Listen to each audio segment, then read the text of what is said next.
Written on singer Pete Burns' face is over 2 decades of plastic surgery.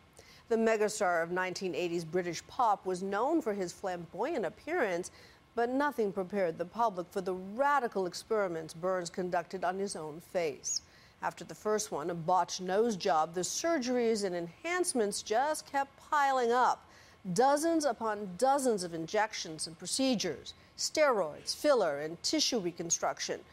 Now, Nick Watt goes face to face with the man who can't stop changing his. Pete Burns was an electro-pop god of the 1980s, the striking, androgynous frontman of British band Dead or Alive. He found global fame with You Spin Me Right Round.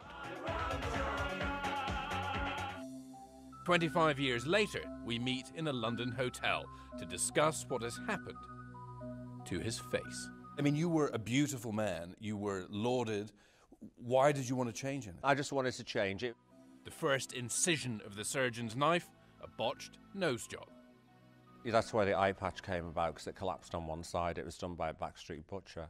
That didn't put you off? No, because sometimes you're just unlucky, and it was fixed. If you can fix it, if it goes wrong, if you can fix it, I don't see it as any big drama. Okay, now look up for me. The nose was fixed, and Burns has continued to alter his appearance with makeup, tattoos, hundreds of injections and surgeries. I'd rather go through 2 hours of pain and then have 18 months of self-satisfaction and walk around thinking if only, but I haven't got the courage. I see it as an art form. I see myself as my own clay, and I was remodelling it. Do it. I want you to... Because it paralyses your face and you go like Betty Davis after the stroke. And so where do you think this desire, where do you think this sort of drive came to? It's been in me since early childhood, when I was getting bottles of Dylon shoe dye and pouring them over my head to make my hair green. But in 2000, a near fatal decision, a lip implant that would change his face forever, that would take Pete Burns to the verge of death. The surgeon, Dr. Maurizio Weil. I developed rashes and stuff around the mouth from it, and he'd just say, oh, I'll put some steroids in, the rashes will go. And then I developed lumps, and he'd say, that's a deposit of the product. What I'll do is put more product around it and bury it. And he just kept injecting me and injecting me.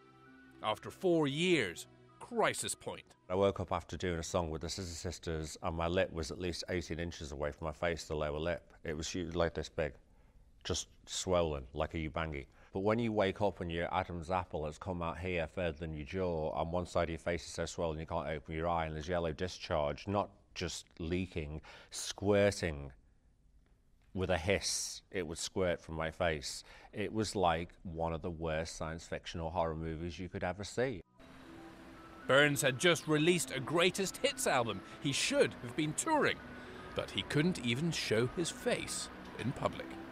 I went as far as LA and New York to see specialists, and all they could recommend was amputation. Eventually his lips were saved by an Italian surgeon who specialises in rebuilding faces eaten away by cancer.